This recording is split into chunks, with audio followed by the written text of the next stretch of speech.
Hello बच्चों, जय हिंद। आप सभी का दिव्यांश एकेडमी चैनल पर स्वागत है। आप लोग कैसे हैं? अच्छे? आशा करते हैं आप लोग अच्छे होंगे। तो हमारा टॉपिक चल रहा था संख्या पद्धति नंबर सिस्टम, ठीक है। उसमें हम प्रश्नावली 1.5 का सॉल्यूशन पार्ट कर रहे थे।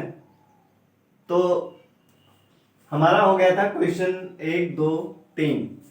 क्वेश्चन 3 तक हो गया था और क्वेश्चन नंबर 4 करने के लिए हमने आपको बताया था कि कुछ उसके बारे में हमने चर्चा की थी कि कैसे उसको संख्या रेखा पर दिखाते हैं, ठीक है। कोई धनात्मक संख्या है, उसके वर्गमूल को संख्या रेखा पर कैसे दिखाएंगे, इसके बारे में हमने चर्चा की थी कि वहां पे हमने क्या लिया था, एक संख्या x लिया था, ठीक है। एक धनात्मक संख्या x लिया था, फिर उसके वर्गमूल को यानी √x को संख्या रेखा पर कैसे प्रदर्शित करते हैं उसके बारे में हमने डिटेल में बताया था। उसमें आप देखेंगे एक वीडियो पार्ट 1 जो है, ठीक है, सोल्यूशन पार्ट 1, उसमें क्वेश्चन नंबर 3 क्वेश्चन नंबर 4 को हल करने के लिए जो हमने पहले बताया कि √x मान के जो कर रहे थे, उसमें उसका कुछ पार्ट छूट गया था, ठीक है, वीडियो कट हो गया था, तो उसका कुछ पार्ट रह गया था। तो वो हमने उसी पार्ट 1 का शेष भाग हमने बना के एक दूसरा वीडियो,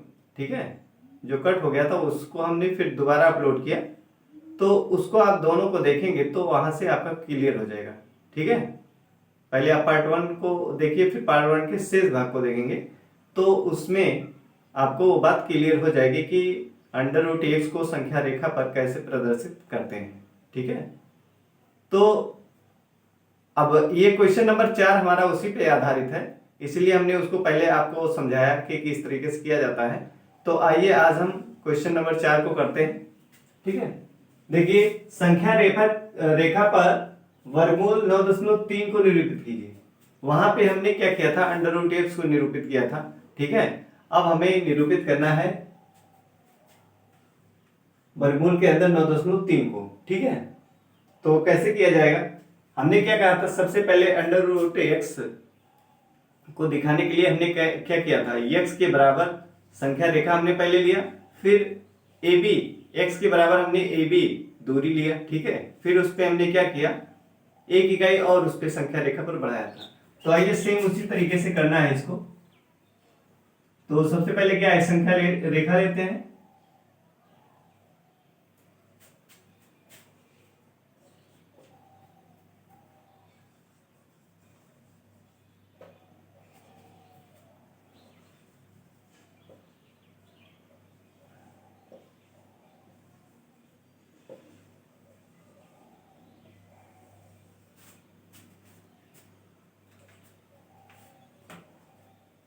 सबसे पहले क्या करेंगे, एक संख्या रेखा लेंगे, ठीक है, इस तरीके से।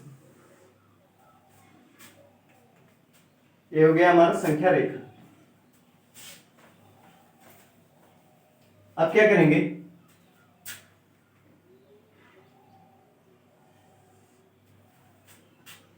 अब इसमें हमें क्या दिखाना है, 9.3 √9.3 वर्गमूल के अंदर है। तो यहां से ए बी पॉइंट लेते हैं, ठीक है, ए, और यहां से फिर यहां तक हम बी पॉइंट ले लेते हैं, ये, ठीक है। यहां ले लेते हैं बी पॉइंट। यहां से यहां तक की दूरी जो लेते हैं वो कितना लेते हैं, ए से बी तक दूरी, ये 9.3 के बराबर, किसके बराबर, 9.3। ए बी, ये हमने क्या किया, 9.3 पहले संख्या रेखा लिया, फिर उस पर हमने पॉइंट ए निर्धारित किया, फिर बी, तो ए बी बराबर 9.3, ठीक है। ये ए और बी जो पॉइंट लेंगे आप, ए बी बराबर कितनी दूरी लेंगे उसके बीच में, 9.3। फिर आप क्या करेंगे, एक इकाई यूनिट यहां आगे बढ़ा देंगे, बी से एक इकाई जो है इसके आगे और आप ले लीजिए, यहां मान लीजिए आपको ये है सी, ठीक है, ये है सी पॉइंट। तो यहां से यहां तक आपने एक इकाई लिया, कितना लिया, एक इकाई, ठीक है। ये यहां तक हमने कितना लिया है, एक इकाई लिया है, सी पॉइंट, ठीक है। यहां मतलब ए बी 9.3 है और BC कितना है, 1।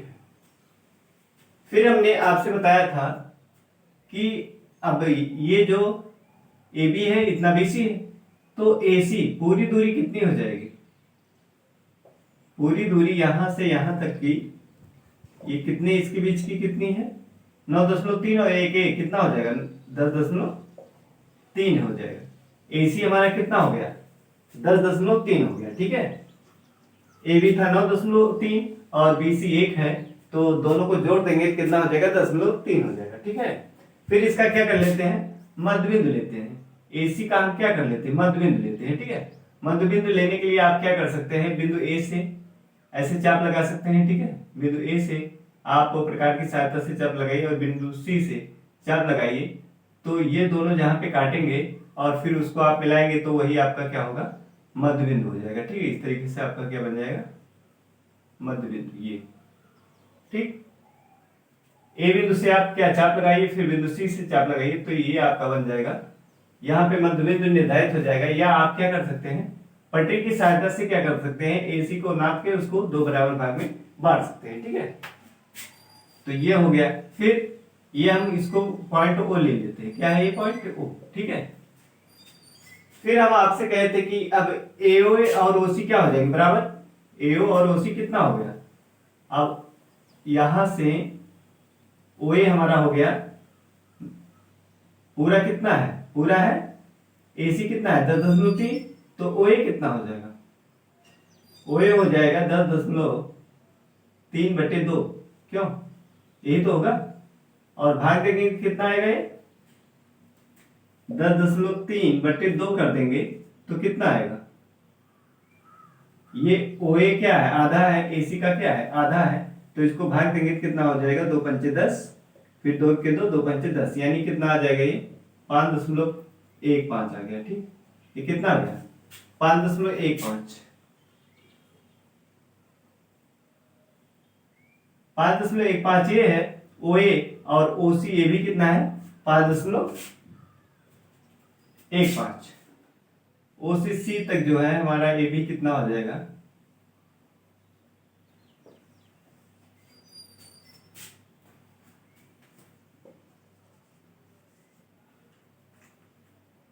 OC हमारा हो जाएगा यहां से यहां तक, ये वाली दूरी, ये भी हमारी कितनी हो जाएगी 5.15। ठीक है, ये BC हमारा 1 था, लेकिन ये O से C तक हमारा कितना 5.1 हो जाएगा, और ये OA जो है ये भी कितना है 5.15, वो भी 5.15। ठीक है, तो इस तरीके से हमारा ये आ गया। फिर क्या करेंगे, फिर हम कहे थे कि O से ये वाली दूरी क्या प्रकार में भर लेंगे, और इस तरीके से एक चाप लगा, एक वृत्त खींच देते हैं। ठीक है, OC ये वाली दूरी OA या OC क्या है 5.15, इतनी OA OC त्रिज्या लेके O को केंद्र मानकर क्या करते हैं, एक चाप, एक वृत्त खींच देते हैं। ठीक है, तो यहाँ प्रकार का नोक रखेंगे और यहाँ पेंसिल का नोक, फिर ऐसे घुमाएंगे तो ये क्या हमारा वृत्त बन जाएगा। इस तरीके से क्या बनेगा, एक हमारा वृत्त बन जाएगा। ठीक है,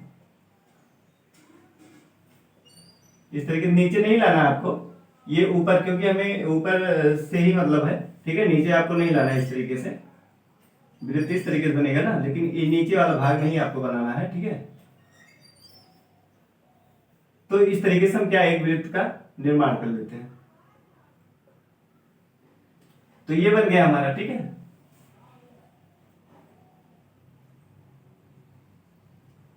इस तरीके से हमारा एक बन गया। आप क्या करेंगे,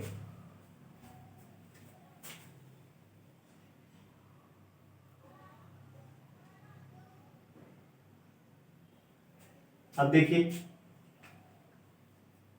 अब हमने क्या कहा था उसके बाद, ये हमारा वृत्त बन जाएगा। फिर हम B से क्या करते हैं, AC पर लंब डालते हैं। B से AC पर क्या करते हैं, लंब डालते हैं। ठीक है, तो यहाँ पे लंब डालिए, चांदी की सहायता से क्या आप लंब डाल सकते हैं यहाँ पे, इस तरीके से।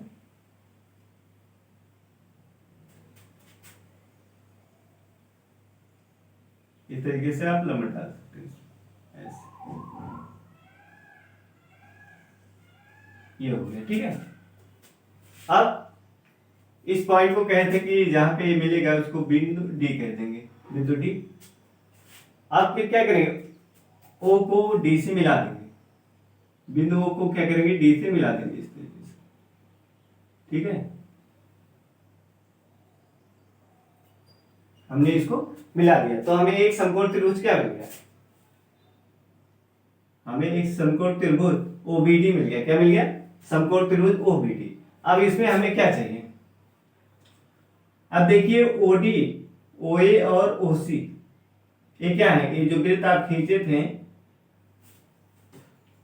ओए, ओसी और ओडी, ये क्या वृत्त की त्रिज्याएं हैं कि नहीं। देखिए ओए भी क्या वृत्त की त्रिज्या ही, ओसी भी ये क्या वृत्त की त्रिज्या, ओडी भी क्या वृत्त की त्रिज्या। तो ओए, ओसी और ओडी तीनों क्या हो जाएंगे, बराबर हो जाएंगे। इसका मतलब ये कितना हो जाएगा, 5.15 हो जाएगा। क्यों, क्योंकि ओए बराबर ओसी बराबर ओडी है, तो कितना हो जाएगा, ओए बराबर ओसी बराबर क्या है ओडी, तो कितना हो जाएगा 5.15। ठीक है, ये तीनों बराबर है आपस में, तो ओडी भी हमारा कितना हो जाएगा 5.15 हो जाएगा। ये आ गया। अब आप ओबी निकाल लीजिए, ओबी निकल गया तो क्या आप इस ओडी बीडी को निकाल लेंगे। तो अब ओबी कैसे आएगा, आपको पता है कि ओसी बराबर हमारा क्या है, ओसी बराबर हम लिख सकते हैं ओबी प्लस बीसी। ठीक, ओबी प्लस क्या बीसी लिख सकते हैं। अब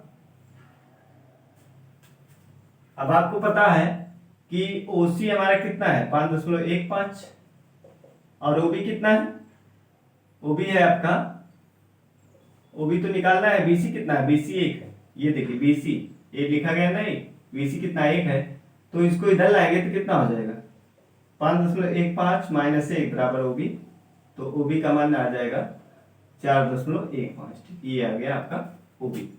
तो ओबी हमें ज्ञात हो गया, जब ओबी हमें ज्ञात हो गया 4.15। ठीक है, जब ये हमें पता हो गया तो क्या दो भुजा हमें पता हो गई। अब तीसरी हम बीडी को क्या कर सकते, निकाल सकते पाइथागोरस प्रमेय से।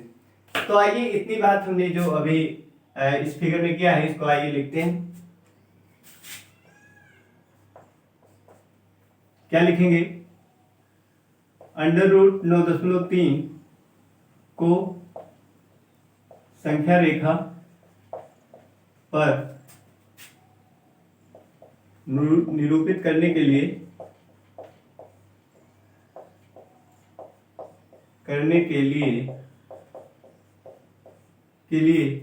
सबसे पहले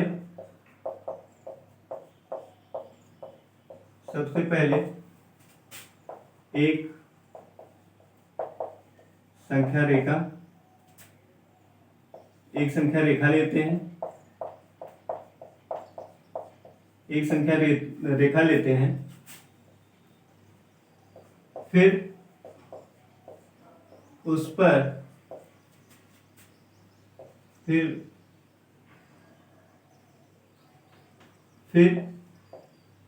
संख्या रेखा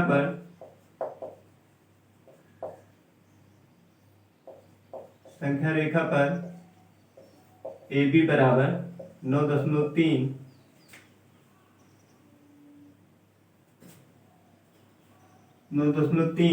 इकाई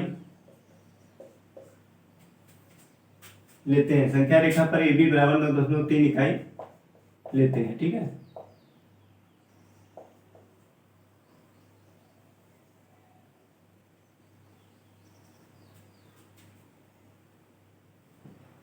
तीन इकाई दूरी लेते हैं। ठीक है, ए बी बराबर हमने कितना ले लिया है 9.3, ये ए बी 9.3 इकाई, इतनी दूरी हमने ले लिया। फिर क्या करेंगे, फिर उसके बाद BC बराबर एक इकाई दूरी लेते हैं। BC बराबर 1 इकाई दूरी लेते हैं। ठीक है, ये हो गया आपका BC बराबर 1 इकाई दूरी, ये वाली दूरी लेते हैं। अब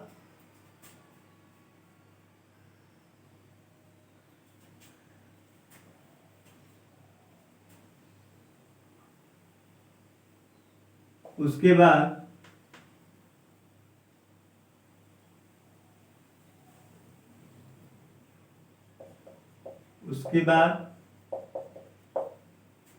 AC का मध्य बिंदु, AC का मध्य बिंदु ज्ञात करते हैं, AC का मध्य बिंदु, AC आपका कितना है, AC बराबर है, AC बराबर आपका है 10.3 है। क्यों? AC यही है ना, AC है आपका 10.3, तो इसका मध्य बिंदु कितना हो जाएगा, मध्य बिंदु यानी OA बराबर AC का मध्य बिंदु O, AC का मध्य बिंदु O, AC का मध्य बिंदु O ज्ञात करते हैं।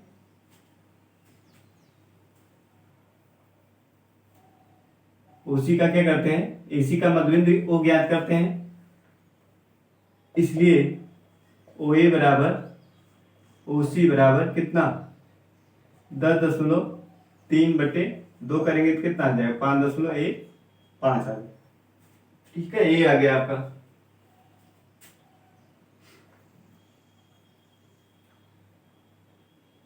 पुनः बिंदु B,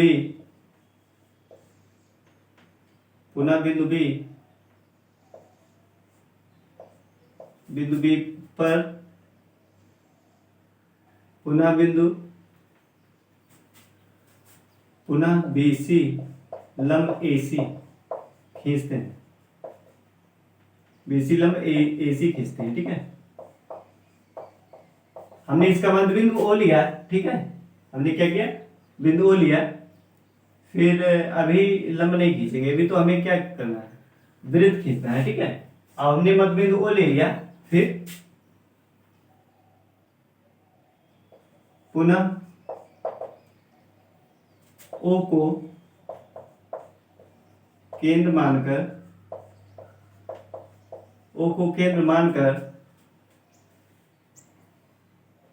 OC बराबर 5.1 इकाई दूरी प्रकार में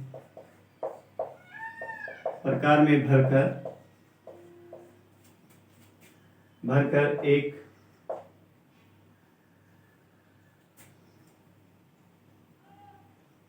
वृत्त खींचते हैं।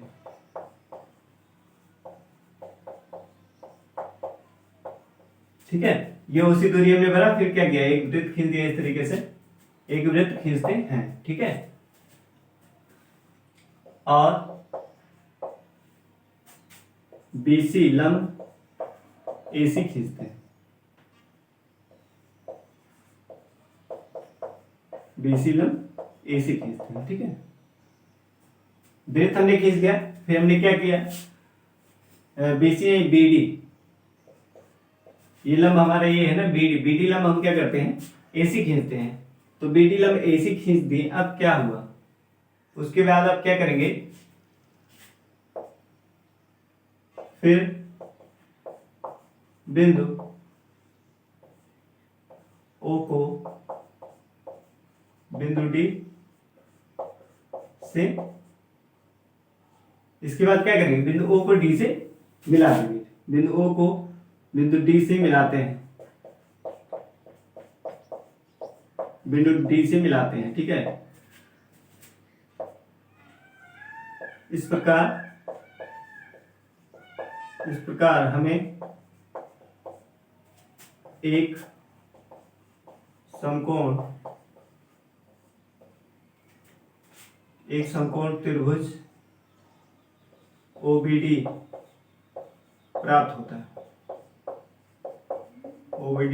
होता है। ठीक है, अब समकोण त्रिभुज OBD में पाइथागोरस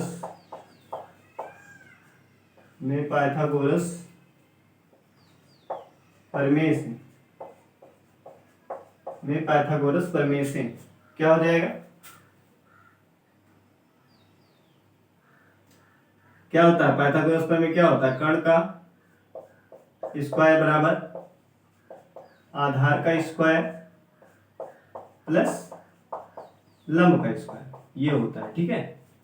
तो कर्ण हमारा कितना है 5.15, इसका स्क्वायर हो जाएगा। आधार कितना, आधार ये ओबी है, ओबी आपका है, ओबी का स्क्वायर प्लस, एक बार यहां लिख लीजिए, कर्ण कितना है ओडी, ओडी का स्क्वायर प्लस ओबी बराबर ओबी का स्क्वायर प्लस बीडी का स्क्वायर, ठीक है। ये है आपका। तो हम देख रहे हैं आप फिगर से हम क्या ओसी भी आप ओबी हमने निकाल लिया है और ओडी भी निकाल लिया है, ठीक है। ओडी क्या, क्योंकि तीनों क्या है त्रिज्याएं हैं, ये तीनों क्या है त्रिज्या है, क्योंकि ये त्रिज्याएं हैं, ठीक है। तो यहां से हमने ओए ओसी ओडी, हमने ओडी निकाला था और यहां से बीसी ओबी निकाला था। तो दोनों मान को हम क्या इसमें रख देंगे। ओबी कितना है आपका, ओबी तो ज्ञात, ओबी है 4.15 का स्क्वायर प्लस बीटी, बीटी हमें निकालना है, बीटी का स्क्वायर ये वाला, ठीक है, ये वाली हमें निकालना है। तो ये है 5.15 इसका स्क्वायर। अब इसको क्या करिए, पक्षांतर कर दीजिए। 5.15 का स्क्वायर माइनस 4.15 का स्क्वायर बराबर बीडी का स्क्वायर, ठीक है। हमने क्या किया, इसको इधर पक्षांतर कर दिया, ठीक है। तो कितना हो जाएगा ये, अब ये देखिए ए स्क्वायर माइनस बी स्क्वायर वाला फार्मूला लगा दीजिए, ठीक है। ए स्क्वायर माइनस बी स्क्वायर, इसको हम ऐसे भी लिख सकते हैं, बीडी का स्क्वायर बराबर, बीडी बराबर हम लिख सकते हैं इसका क्या वर्गमूल, ठीक है, इस तरीके से लिख सकते हैं 5.15 का स्क्वायर माइनस 4.15 का स्क्वायर, ठीक है। ये जो है हमने बीडी को क्या यहाँ रख दिया और फिर बीडी बराबर क्या होगा, इसका वर्गमूल होगा, तो बीडी को हमने इधर लिखा और वर्गमूल के अंदर इसको लिखा। अब इसको आप जानते हैं एक फार्मूला, ए स्क्वायर माइनस बी स्क्वायर बराबर क्या होता है, एक ब्रैकेट में ए माइनस बी और दूसरे में ए प्लस बी होता है, ठीक है। ये वाला फार्मूला लगा दीजिए, यहाँ पे लगाएंगे तो 5.15 प्लस 4.15, एक में प्लस होता है एक में माइनस होता है, तो एक ब्रैकेट में हमने ये हमारा यहाँ पे कितना है 5.15 है और बी कितना है 4.15, ठीक है। अब ये लगा दीजिए यहाँ पे, तो ये एक में प्लस हो गया दूसरे में माइनस, 5.15 माइनस 4.15, ठीक है। ये हो गया। अब निकालिए कितना आएगा ये तो हो जाएगा 5 जोड़ेंगे 10 के शून्य, फिर एक जोड़ेंगे 2 और एक हाथ से 3, ठीक, और ये 5 4 9, तो ये हो गया 930। अब हमें दशमलव कितने अंक पे लगाना है, 2 अंक पे, क्योंकि 2 अंक पे यहाँ लगाया तो कितने अंक पे लगाना है 2 अंक पे, ठीक है। ऐसे यहाँ क्या आएगा, इसको घटाएंगे 5.15 में से 4.15 घटाएंगे कितना आएगा 1 आएगा, ठीक है, 1 आ गया। अब ये कितना आ जाएगा, ये हो जाएगा 9.31, ठीक, या इसी को क्या लिख सकते हैं 9.13 है, इसी को क्या 9.3 लिख सकते हैं, 9.30 है ना, तो जीरो हम छोड़ के क्या 9.3 लिख सकते हैं इसे। तो जो हमारा निकालना था वही आ गया कि नहीं, हमें यही तो ज्ञात करना था 9.3 वर्गमूल के अंदर 9.3 यही ज्ञात करना था, तो हमने इसको निकाल लिया। अब ये देखिए कितना है, ये बीडी है ना, ये किसका माप है, बीडी का है, तो बीडी बराबर हमारा आ गया 9 ये बीडी हमारा क्या आ गया 9.3, बीडी हमारा आ गया 9.3, ठीक है, ये आ गया हमारा बीडी।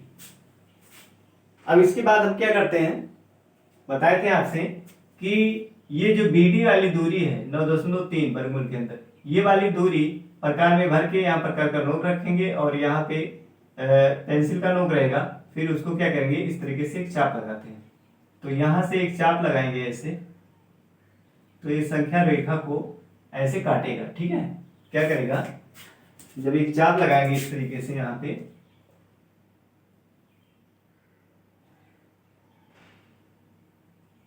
तो ये संख्या रेखा को ऐसे कट करेगा, या ठीक।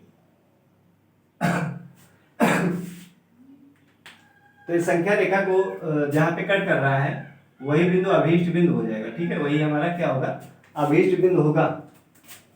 ये इसको हम कह देते हैं बिंदु ई। यही हमारा क्या है, वर्गमूल 9.3 का अभीष्ट निर्धारण।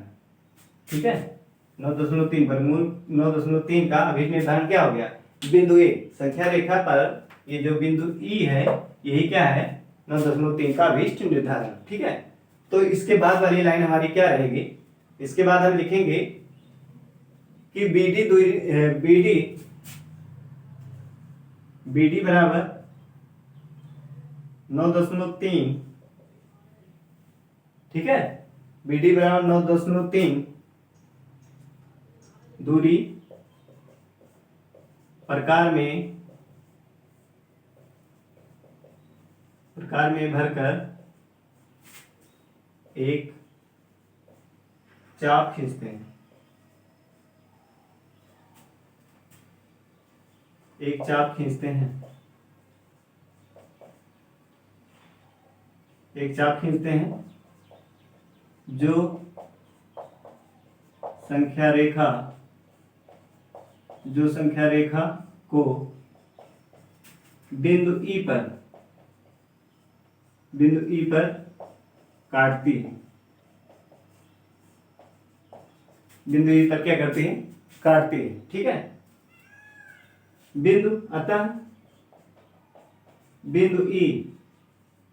अतः बिंदु ई यहां जगह नहीं है, यहां लिख दे रहे हैं। ठीक है, अतः बिंदु ई ही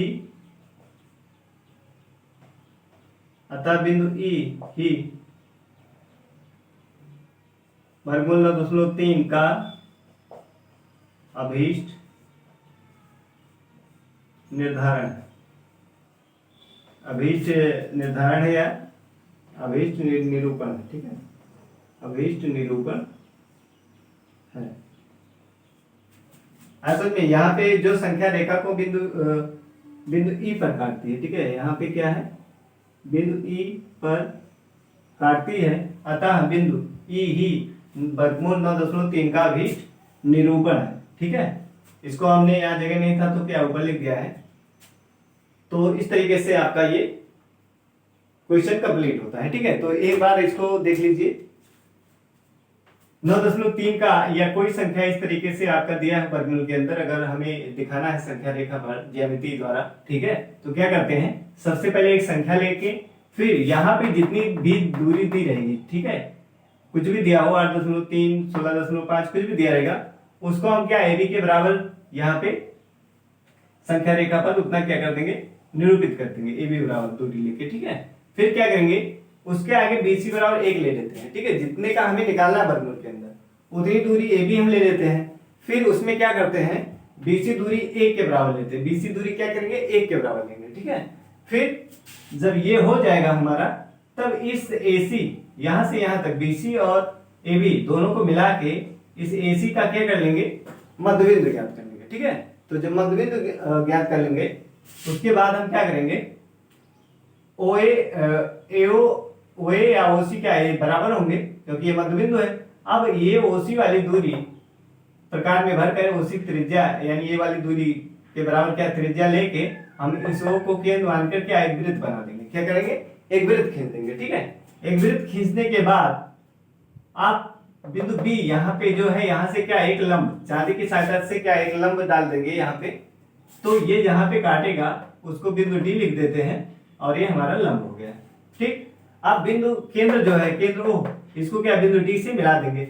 बिंदु D से मिलाने के बाद आप क्या करेंगे कि ये OC वाली नहीं बिंदु इसको मिला देंगे, तो हमें क्या एक हमें समकोण त्रिभुज मिल जाएगा। क्या मिलेगा, समकोण त्रिभुज मिल जाएगा इस तरीके से। ठीक है, आप इसमें ये हमें ये OD चाहिए या इसमें हमें दो भुजा चाहिए, तो OD और OB ये दोनों निकाल लीजिए, फिर BD निकाल लीजिए। BD तो OD कैसे निकालेंगे, OA बराबर OC। OA भी क्या है, अगर ये वृत्त देखा जाए तो OA भी क्या है, त्रिज्या है, OC भी क्या है, त्रिज्या है, और OD भी क्या है, वृत्त की त्रिज्या है। तो ये जब वृत्त की त्रिज्या है तो OA बराबर OC बराबर OD बराबर 5.1, ये क्या है, इसका आधा कर लेंगे। ठीक है, आधा तो किए हैं, तो फिर AC हमारा था, इसका हमने आधा OA कितना 5.1, इसको हमने भाग देके निकाल लिया था। तो इस तरीके से इस आधे को, ठीक है, आधा आधा जब हो गया तो OA OC और OD ये तीनों बराबर होंगे। तो तीनों का मान कितना, जितना आधा यहाँ रहेगा तीनों क्या हो जाएंगे, बराबर हो जाएंगे, क्योंकि वृत्त की त्रिज्याएं हैं। ठीक, तो वृत्त की त्रिज्याएं हैं तो यहाँ से हमें OD मिल जाएगा। वृत्त की त्रिज्याओं के नियम से हमें क्या मिल जाएगा, OD मिल जाएगा। ठीक है, OD मिल गया, फिर हमें OD मिल गया, फिर हमें क्या चाहिए, OB चाहिए। OB हमें पता नहीं है, लेकिन OC हमें पता है, क्योंकि OA बराबर हमने OC निकाला था। ठीक है, तो OC हमें पता है और BC भी पता है। तो OC वाले में से BC को घटाएंगे आप, तो कितना आ जाएगा, ये OB निकल जाएगा। जब OB आ गया तो हम BD को क्या निकाल लेंगे, पाइथागोरस प्रमेय से। पाइथागोरस प्रमेय लगाएंगे और फिर इसमें रखेंगे मान को, पक्षांतर करेंगे, सॉल्व करेंगे तो हमें आ जाएगा BD आ जाएगा। BD आने के बाद क्या करेंगे आप, ये दूरी प्रकार में भर के यहाँ पे प्रकार का नोक रखेंगे, फिर इस तरीके से चाप खींचेंगे। चाप संख्या रेखा को बिंदु जहां पे काटेगा, जिस बिंदु पे काटेगा वही बिंदु क्या हो जाएगा, उस संख्या का अभीष्ट निर्धारण हो जाएगा।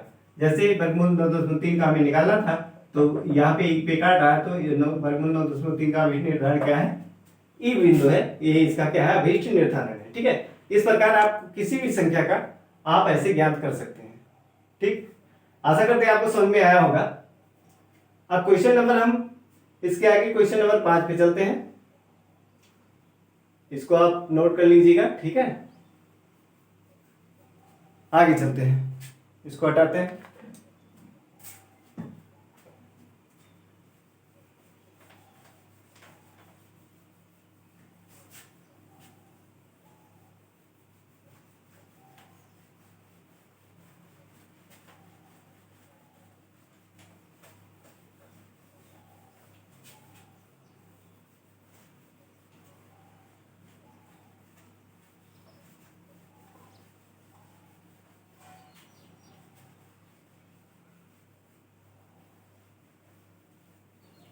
अगला क्वेश्चन है आपका क्वेश्चन नंबर 5, निम्नलिखित के हरों का प्रमेयीकरण कीजिए। क्वेश्चन है निम्नलिखित के हरों का, क्वेश्चन नंबर 5 है निम्नलिखित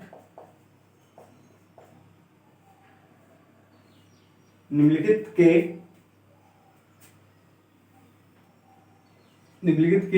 हरों का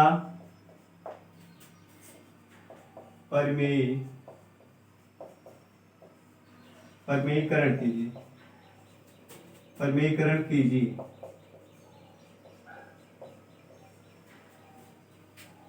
प्रमेयीकरण कीजिए। ठीक है, ये क्वेश्चन है आपका। इसमें आपका दिया है 4 क्वेश्चन। एक दिया है 1/√7, दूसरा दिया है 1/√7 माइनस √6,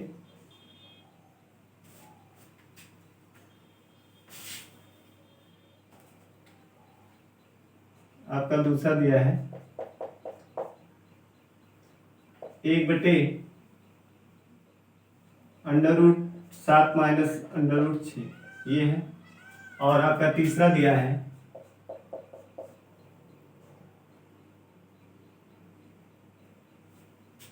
आपका 1/√5 प्लस √2, ये दिया है। और चौथा दिया है आपका 1/√7 माइनस 2, 1/√7 माइनस 2। ठीक है, तो इसको हल करना है। आइए तो इसको हल किया जाए।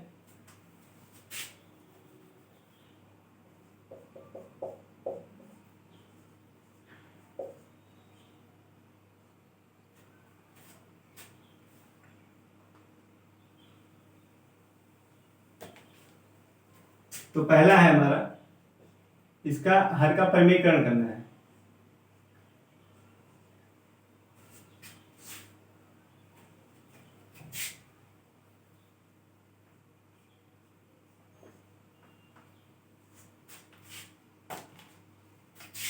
तो हर का परिमेय इसमें देखिए हर क्या है, अंडर रूट 7 है, तो इसको अंडर रूट 7 से क्या करिए, गुणा कर दीजिए।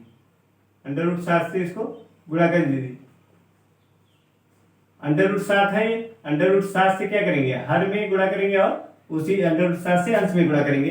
तो कितना आ जाएगा, ऊपर आ जाएगा अंडर रूट 7 और नीचे क्या आ जाएगा, अंडर रूट 7। अंडर रूट 7 क्या है, इसका स्क्वायर हो जाएगा। ठीक है, 2 बार है तो इसकी क्या घात 2 हो जाएगी।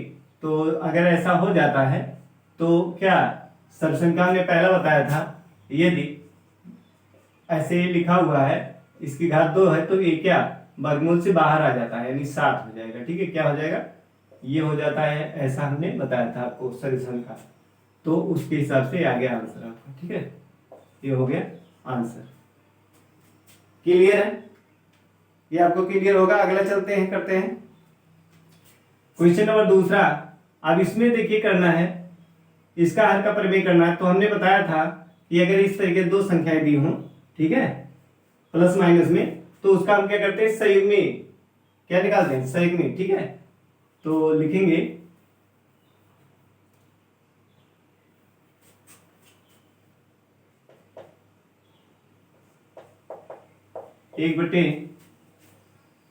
1/√7 माइनस √6। इसके हर के संयुग्मी से क्या करिए, अंश और हर में गुणा कीजिए। हर का संयुग्मी कितना होगा, ये 7 माइनस वर्गमूल 7 माइनस वर्गमूल 6 है, तो इसका संयुग्मी कितना हो जाएगा, प्लस में हो जाएगा। ठीक है, ये कितना हो जाएगा, +6 हो जाएगा। यहाँ पे वर्गमूल 7 माइनस वर्गमूल 6 है, तो ये क्या हो जाएगा, इसका संयुग्मी क्या होगा, वर्गमूल 7 प्लस वर्गमूल 6। ऐसे ऊपर भी लिखेंगे वर्गमूल 7 प्लस वर्गमूल 6 बटे में, ये हो गया। अब यहां लिख देंगे हर के संयुग्मी, हर के संयुग्मी से अंश व हर में गुणा करने का, गुणा करने पर। ठीक है, ये हो गया हर के संयुग्मी से अंश व हर में गुणा करने पर। तो गुणा कीजिए, कितना हो जाएगा ये दूसरी लाइन लिखते हैं। ठीक है, ये तो हमारी पहली है, इसको हम बराबर लिखते हैं, ऐसे बराबर यहां लगाएंगे 1/7 माइनस वर्गमूल 6। तो हर का संयुग्मी कितना होगा, वर्गमूल 7 प्लस वर्गमूल 6 हो जाएगा। ऐसे ऊपर भी गुणा करेंगे वर्गमूल 7 प्लस वर्गमूल 6 से, ये ठीक इस तरीके से। और इसको जहां लिखेंगे यहीं पर लिखेंगे, नीचे ही। ठीक है, इसके सीध में ही लिखेंगे हर के संयुग्मी से अंश व हर में गुणा करने पर। ठीक, तो कितना हो जाएगा, अब 1 से गुणा करेंगे तो वर्गमूल 7 आएगा प्लस वर्गमूल 6 आ जाएगा। बटे में यहाँ पे क्या आएगा, यहाँ पे अब देख रहे हैं एक में प्लस है, एक में क्या है, एक में माइनस है, एक में प्लस है। तो एक सरसंख्या ने क्या बताया था, वर्गमूल a माइनस वर्गमूल b और इंटू में वर्गमूल a प्लस वर्गमूल b। अगर ऐसा है तो इसको हम क्या बराबर a माइनस क्या लिख देते हैं, b। क्या लिख देते हैं, a माइनस b। ये सरसंख्या ने बताया था, आप देख सकते हैं। और नहीं तो क्या, एक फार्मूला होता है a² माइनस b² बराबर होता है, एक में a माइनस b और दूसरे में होता है a प्लस b। अगर एक में माइनस एक में प्लस है तो उसको हम क्या a² में b² लिख सकते हैं। इसके हिसाब से वर्गमूल वाला यहाँ लिखेंगे तो क्या उसका वर्गमूल हट जाता है। ठीक है, या इसको इस तरीके से आप समझ सकते हैं, x² माइनस y² बराबर होता है एक में माइनस और एक में प्लस। ठीक है, इस तरीके से। तो इसमें देखिए x के स्थान पे क्या √a है और y के स्थान पे क्या √b है। तो एक में माइनस एक में प्लस है, इस तरीके से। तो इसको क्या x² माइनस y² यानी वर्गमूल a का स्क्वायर और माइनस वर्गमूल b का स्क्वायर, ऐसा। फिर ये क्या हो जाएगा, वर्गमूल हट जाएगा, a पर हटेगा तो a आएगा, b पे हटेगा तो माइनस b, यानी a माइनस b। उसी को डायरेक्ट लिखा गया है। ठीक है, यहाँ पे क्या कर दिया है, इसी को डायरेक्ट लिखा है। तो आप डायरेक्ट ऐसे सरसंख्या याद कर सकते हैं और उसको डायरेक्ट आंसर दे सकते हैं। तो यहाँ पे क्या हो जाएगा, 7 लिख देंगे सीधा और -6 लिख देंगे। तो ये कितना हो जाएगा, वर्गमूल 7 प्लस वर्गमूल 6 बटे में 1 बराबर कितना आ जाएगा आपका, वर्गमूल 7 प्लस वर्गमूल 6। ये क्या हो गया, आपका आंसर हो गया। ठीक, क्लियर होगा आपको। अब ये देखिए, इसको करते हैं। अब इसमें भी वही उसी तरीके से इसका क्या ले लेंगे, संयुग्मी। ठीक, इसका क्या लेंगे, संयुग्मी ले लेंगे। अब इसका संयुग्मी कितना होगा, इस वर्गमूल 7 प्लस वर्गमूल 2 है, इसका संयुग्मी हो जाएगा वर्गमूल 7 माइनस वर्गमूल 2। ठीक है, ये बीच में अगर प्लस है तो क्या माइनस कर देते हैं, माइनस है तो क्या प्लस कर देते हैं। इसी से हर में गुणा करेंगे और इसी से अंश में भी गुणा करेंगे। हर के संयुग्मी से हर में गुणा करते हैं और अंश में भी गुणा करते हैं। तो यहां लिख भी देंगे, हर के संयुग्मी, हर के संयुग्मी से अंश व हर में गुणा करने पर। ठीक है, ये साइड में लिख देंगे ऐसे। तो गुणा कीजिए, कितना होगा, ऊपर 1 से गुणा करेंगे तो क्या 7 माइनस वर्गमूल 7 माइनस वर्गमूल 2 आ जाएगा। फिर नीचे, अब नीचे भी क्या यही सब क्या लगेगी जो यहाँ पे लगा था, वर्गमूल a माइनस वर्गमूल b प्लस इंटू में वर्गमूल a प्लस वर्गमूल b। वैसे यहाँ अभी एक में प्लस है एक में माइनस है, तो डायरेक्ट हम इसको क्या 7 माइनस 2 लिख सकते हैं। किससे, वर्गमूल a प्लस वर्गमूल b और दूसरे में वर्गमूल a माइनस वर्गमूल b हो, तो इसको हम क्या direct 7 minus a minus b लिख सकते हैं। क्या लिख सकते हैं, a माइनस b। ठीक है, a का वर्गमूल हटा के लिख देंगे और b का वर्गमूल हटा के और बीच में माइनस लगा देंगे। इस तरीके से लिख सकते हैं, जिसका यहाँ जिस संख्या का यहाँ पर हुआ था उसी का यहाँ भी होगा। तो ऐसे हम लिख सकते हैं। अब कितना आएगा ये, वर्गमूल 7 माइनस वर्गमूल 2, वर्गमूल 7 माइनस वर्गमूल 2 और घटाएंगे 7 में से 2 कितना आ जाएगा 5। तो ये क्या हो गया, आंसर हो गया ये। ठीक, ये क्या है, आंसर है। ये हो गया हर का प्रमेयीकरण। आगे चलते हैं, चौथा क्वेश्चन है हमारा, 1 बटे वर्गमूल 7 माइनस 2, 1 बटे वर्गमूल 7 माइनस 2। ठीक है, तो क्या करेंगे, इसमें भी वही काम करेंगे। 1 बटे 7 वर्गमूल 7 माइनस 2 है, तो इसका क्या कर लेंगे, संयुग्मी ले लेंगे। इसका संयुग्मी कितना होगा, वर्गमूल 7 प्लस 2। ऐसे यहाँ वर्गमूल 7 प्लस 2, इस तरीके से। ठीक है, अब यहां लिख देंगे हर के संयुग्मी से अंश व हर में गुणा करने पर। ठीक है, हर की संयुग्मी से अंश व हर में गुणा करने पर। तो हर का संयुग्मी हमने यहाँ पे देखिए माइनस था, तो हमने क्या किया, प्लस कर दिया। ठीक, अब 1 से गुणा करिए, ऊपर क्या 1 से गुणा करेंगे तो आएगा वर्गमूल 7 प्लस 2। 1 से वर्गमूल 7 में करेंगे वर्गमूल 7, 1 से 2 में करेंगे तो 2 आ जाएगा। प्लस चिन्ह है बीच में, प्लस चिन्ह लगा देंगे। फिर अब देखिए, फिर हमने एक आपको बताया था कि वर्गमूल a माइनस b ऐसे लिखा हो। ठीक है, और ब्रैकेट में वर्गमूल a प्लस b लिखा हो, इस तरीके से।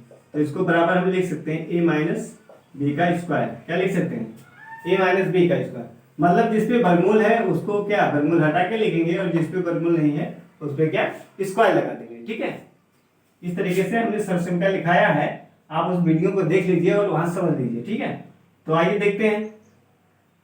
जिसपे वर्गमूल लगा है उसको क्या बिना वर्गमूल के लिखना है, और जिसपे वर्गमूल नहीं लगा है उसका क्या कर देना है, स्क्वायर कर देना है।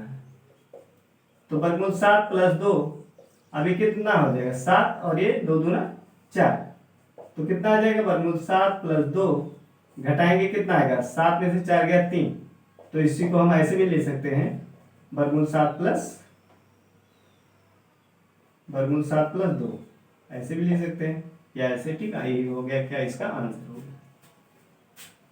तो इस तरीके से हमारा क्वेश्चन नंबर 5 कंप्लीट होता है। ठीक, और प्रश्नावली 1.5 भी कंप्लीट होता है। अब हमें प्रश्नावली 1.6 का इंट्रोडक्शन वीडियो और फिर उसका सॉल्यूशन, ठीक है, दोनों करना है। उसके बाद हम क्या करेंगे, नेक्स्ट वीडियो में चैप्टर हमारा